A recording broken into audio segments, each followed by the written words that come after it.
రామనామం కంటే కూడా శివనామం గొప్పది. మనం నిరూపిస్తాం. మనకి రాముడికి శివుడికి భేదమేం లేదంటే అందరూ మన దేవతలు. దాని గురించి కాదు, భాషాపరంగా మాట్లాడుకోవాలి కదా. రామ తిరగేయండి. మరా మరా అంటే పిండి మరా, బియ్యం మరా, ఏముంది అర్థం? ఏం లేదు. రామ అంటేనే రామ, మరా అంటే రామ కాదు.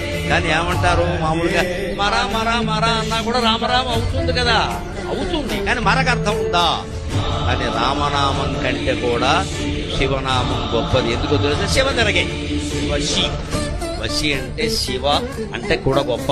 వశి అంటే సర్వేంద్రియాలని వశం చేసుకున్నవాడు అని అర్థం. ఎంత గొప్పదండి అది. అది శివ అనే 2 అక్షరాల్లో గొప్ప. ఇది పరమ మేధావి, ప్రపంచం మొత్తం మీద మేధావైనటువంటి శంకరాచార్య స్వామి మాత్రమే దీన్ని పట్టుకోబడి మరొకరు పట్టుకో.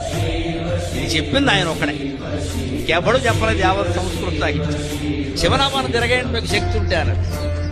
వశి, వశి అంటే యస్య వశే సర్వం జగత్, ఎవరి వశంలో సర్వ జగత్తు ఉంటుంది.